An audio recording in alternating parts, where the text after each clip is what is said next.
Hi there, I'm just about to start a print on my Prusa.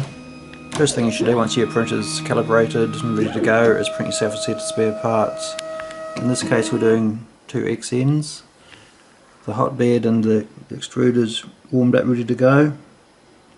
We should be going about now. Okay, we're just printing a perimeter here. Should do 2 or 3 layers.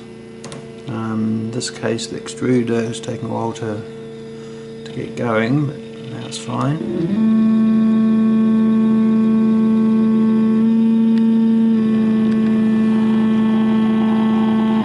So we can see here that the thickness of the first layer is looking actually quite good. It's getting well squashed down into the hotbed, so that should ensure that the print doesn't actually fall off halfway through.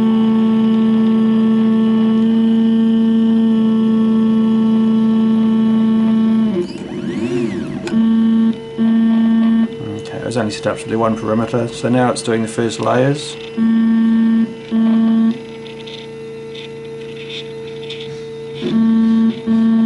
The entire print's probably going to take about 6 hours. This print is set up more for quality rather than speed.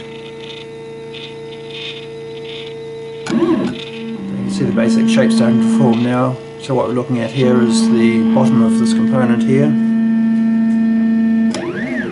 Like I say, it's going to take 6 hours, so I'll just come back every so often and just update the video.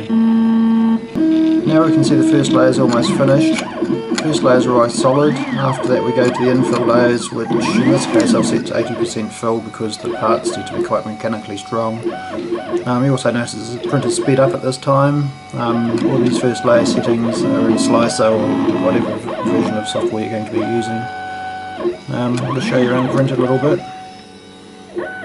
We've got nice couplings up here. You can print them. I prefer the metal couplings.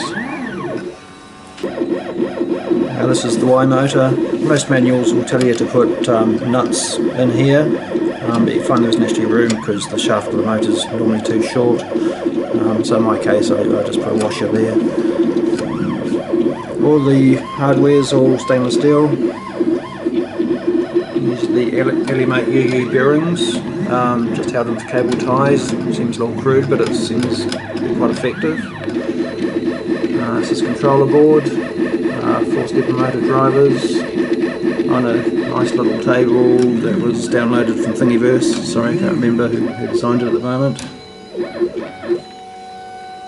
Old GT2 belts and pulleys, which seems to be the preferred method these days, just to reduce backlash. You can also use T5, a little bit cheaper, and to be honest you probably struggle to tell the difference. The extruder up here is one of the Wayne's derivatives. It's got the quick release, which is really handy when you're changing filaments or just cleaning out the hot bolt and things like that. PCB hotbed, just a thin sheet of glass there, out on a few bulldog clips. Again, it seems to work fine. Okay, I'll come back in a few hours' time.